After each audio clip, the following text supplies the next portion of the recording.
mag-i-scroll ka or ipag-pray kita. Huwag mo muna scroll kung gusto mo ipag-pray kita. Let's pray. Father God in heaven, in the name of Jesus, with the power of the Holy Spirit. Panginoon, salamat po sa mga oras na ito.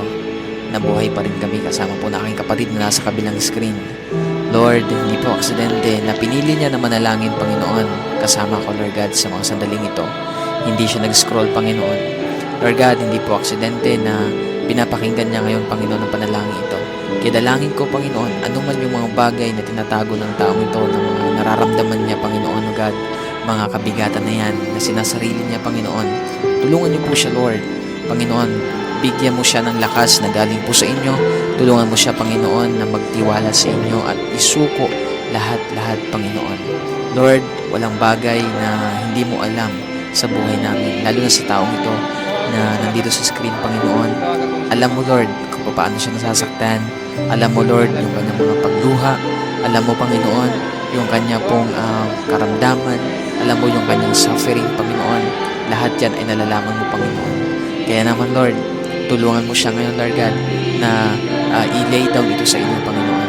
Dahil the moment, Lord, na isuko niya ito sa inyo, doon niya mararamdaman yung kaginhawaan, yung kapayapaan, yung kalakasan, kagalakan sa kanyang puso, Panginoon.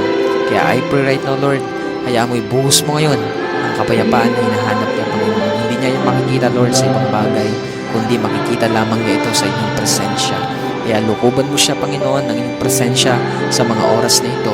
Dalangin ko po, Lord, na maramdaman niya ang pagyakap mo na napakahigpit, Panginoon.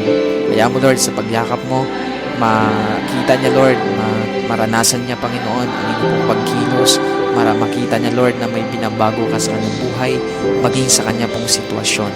Maraming salamat, Panginoon. Hayaan mo, Lord, magpakilala ka pa sa taong ito na nandito sa screen, Panginoon. Alam ko po, Lord, na lahat na nangyayari sa kanyang buhay ay mayroon kang purpose, Panginoon. Lahat yan, pagkatapos niyan, Lord, mayroon kang itinuturo sa kanya, mayroon kang mga bagay na nais ipaunawa sa taong ito, Panginoon. Kaya dalangin ko, Lord, na makita niya yun, Lord, yung purpose mo. Hindi niya isipin, hindi niya tingnan, Lord, na yan ay pabigat sa kanya, Lord, parusa sa kanya, kundi, Lord, mayroon kang bagay na gustong ipakita sa kanya. Isa na po doon ang kapangyarihan mo, ang katapatan mo, gustong patunayan ang katapatan sa kanya. Kaya dalangin ko